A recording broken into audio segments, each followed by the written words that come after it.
Allora, oggi qui al nostro angolo di Hotcorn abbiamo un ospite speciale, Sabrina Impacciatore, che è qui a Ciao, Monte Andrea. Carlo in veste di giurata, vero? Esattamente. E tra l'altro sei reduce anche da una riunione Sì, una riunione di fuoco di cui non si può parlare, però. No, pensavamo che durasse molto di meno, invece c'è stato un momento di grande impasse dove addirittura io per un attimo ho detto posso saltare il voto perché non Come? sapevo. Astenuta?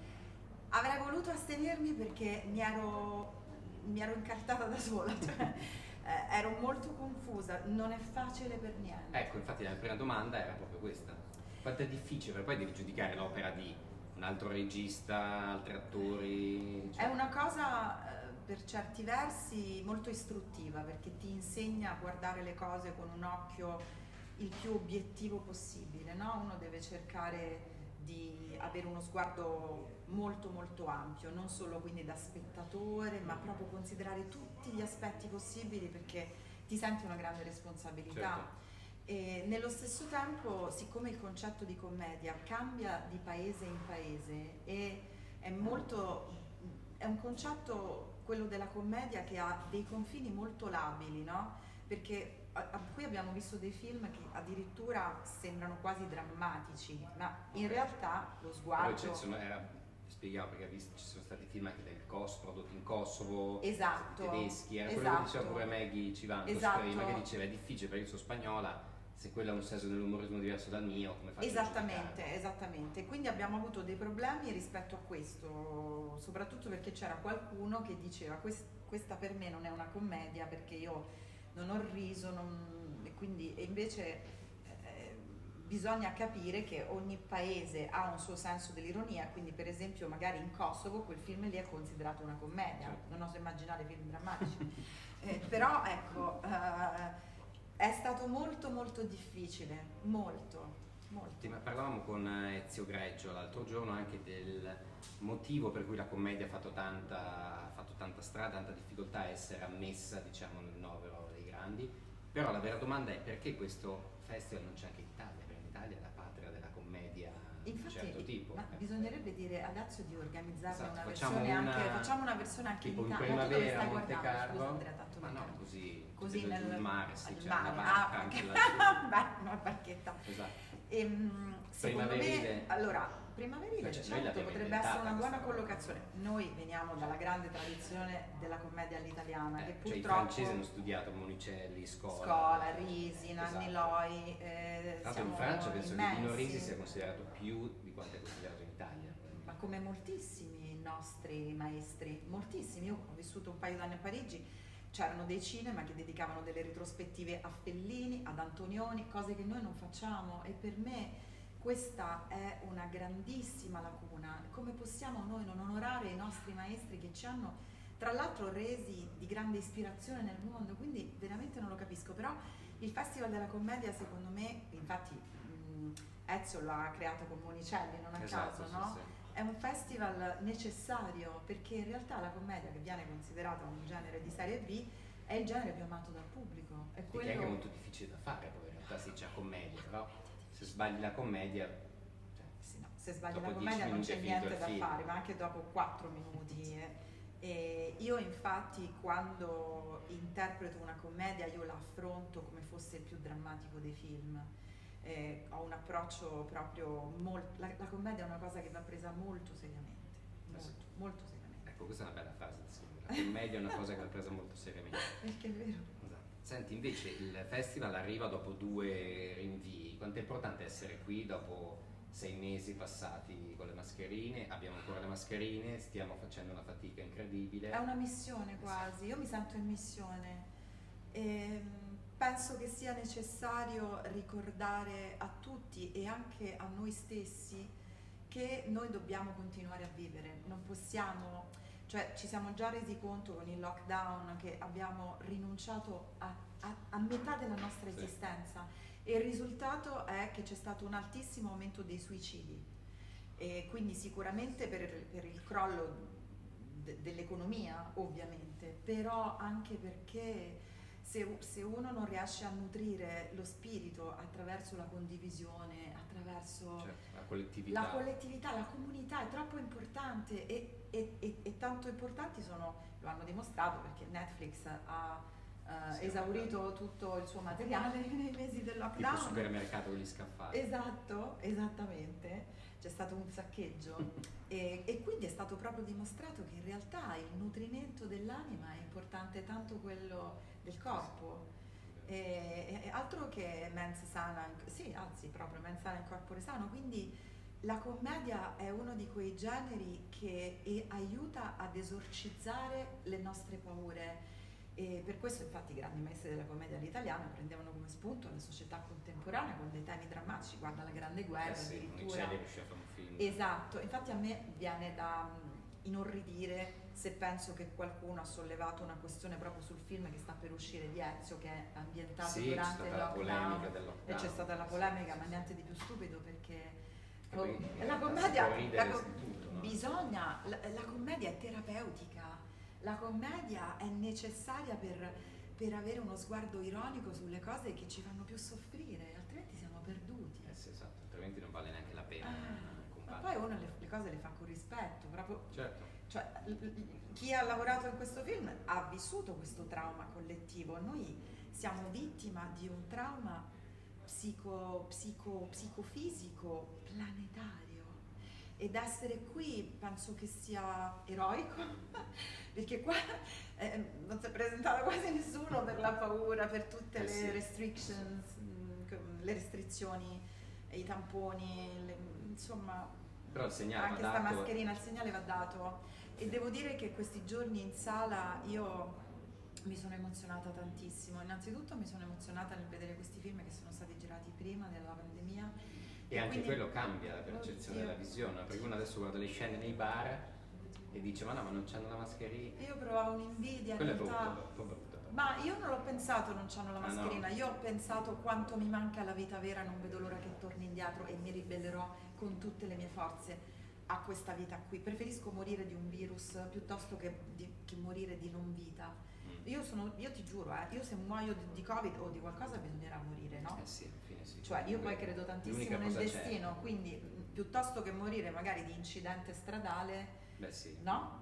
Allora muoio di Covid, però almeno ho vissuto, non lo so, poi magari sono un po' temeraria, però vedere queste scene dove c'erano le feste, dove c'era la promiscuità, dove questi ballavano, si toccava, sudati, tutti sudati, quanta nostalgia piangevo nel cinema.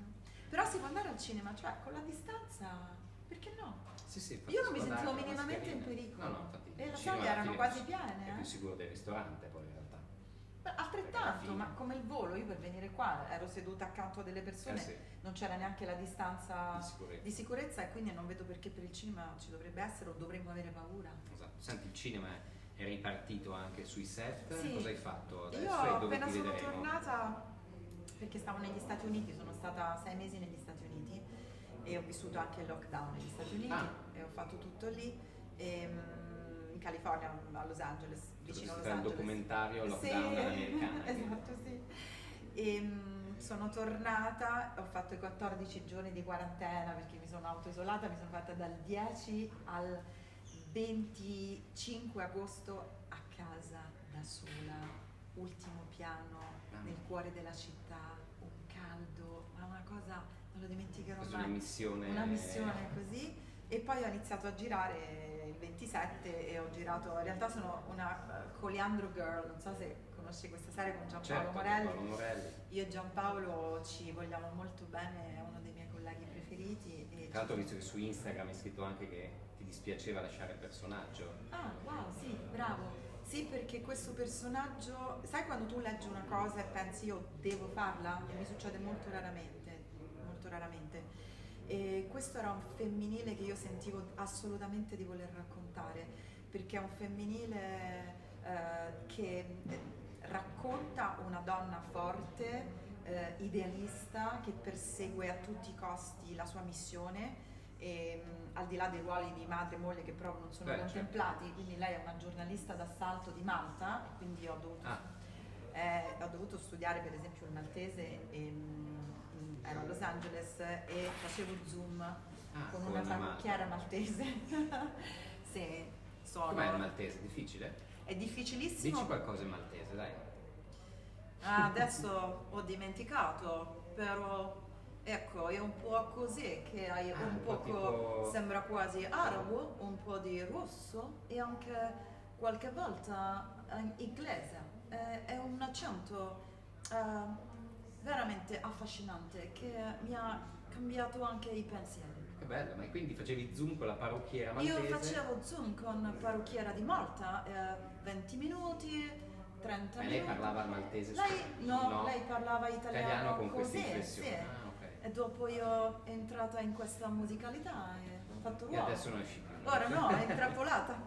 No, la cosa strana che mi è successa è che dopo un giorno che stavo sul set, tutto il set parlava così, quindi era contagioso. E poi quando ho finito la scorsa settimana, ho passato 2 giorni di tu penserai sono pazza, ma parlavo ad alta voce così perché non riuscivo a separarmi da questa parlata, perché ormai... Cioè non riuscivi a lasciarla andare? No, Tea Zara non riuscivo a lasciarla andare e adesso ho ricevuto un messaggio proprio dalla regista che mi ha detto è un personaggio bellissimo e quindi non vedo l'ora di... E noi vedremo quando invece? Nel 2021? Lo ignoro, nel 2021. Ah, sicuro? Sì, penso forse tra gennaio e febbraio, sì. Ok, ma senti, l'ultima domanda delle domande sì. È chi è il tuo mito? Il motivo per cui hai fatto cominciare tutto questo viaggio, diciamo. Il mio mito è... Scusate ragazzi, vi sentiamo, c'è tanta confusione. Potevi, questo potevi dirlo però con l'accento... scusate ragazzi, fate troppo casino, non va bene. Grazie. Mette anche un po' soggezione. È vero, ma il personaggio è tostissimo perché parlando così mi è venuto anche un modo di muovermi, un modo di essere piuttosto dura in certe circostanze, insomma mi ha aiutato tantissimo questo accento. Torniamo alla domanda. Tornando alla domanda, ti posso rispondere con estrema certezza perché io sono cresciuta, io ricordo ero veramente una bambina piccolissima, avevo avuto 7 anni e quando ho visto il primo film di Anna Magnani, io sono cresciuta con Anna Magnani. Anna Magnani è stata per me una maestra di vita perché mi ha insegnato che la vita era una cosa drammatica su cui si poteva ridere e lei riusciva sempre a farmi piangere e un secondo dopo a farmi ridere e a lasciarmi addosso questa sensazione di essere in vita, di essere questo animale ferito ma forte ad ogni costo e per me è stata una grande maestra, una grande donna ed è una continua ispirazione, cioè io penso che sia io ci torno spesso, anche soltanto ho la sua foto, è la mia testiera del letto, io ho una fotografia che è proprio dietro la mia testa dove ci sono insieme abbracciate così Anna Magnani e Monica Vitti in uno scatto rarissimo e loro sono le mie muse. Però in particolare Nannarella, devo dire, la Magnani ha lasciato un segno indelebile, regina del gesto psicologico, cioè per me lei è una delle più grandi attrici di tutti i tempi e io spero che parlandone io faccio venire la curiosità a qualche ragazzo o ragazza che so che ci sono dei 20 anni che non conoscono Anna Magnani ed è una grande mancanza nella vita, se la scoprite non ne potete fare a meno. Come non conoscere Ungaretti, diciamo. Esatto, ma non solo culturale, è affettiva, emotiva, cioè io penso che se non avessi conosciuto Anna Magnani, a parte che non farei l'attrice, lei ha veramente cambiato la mia vita. Io l'ho scritto sul diario ce l'ho ancora, il diario di quando avevo 8 anni, io un giorno sarò un'attrice o la mia vita sarà un film. Ho fatto tutte e due le cose, solo che è un film dell'orrore. Perché succedono delle cose abbastanza insopportabili, però ci ridiamo sopra e quindi la mia vita credo che sia un film dell'orrore ma anche una grande commedia tragica, un thriller, un film d'avventura e un documentario sui casi disperati. Quindi il tuo posto è proprio il Festival della Comedy. Sabrina Impacciatore, Hot Corn, grazie. Grazie Andrea, grazie a Hot Corn.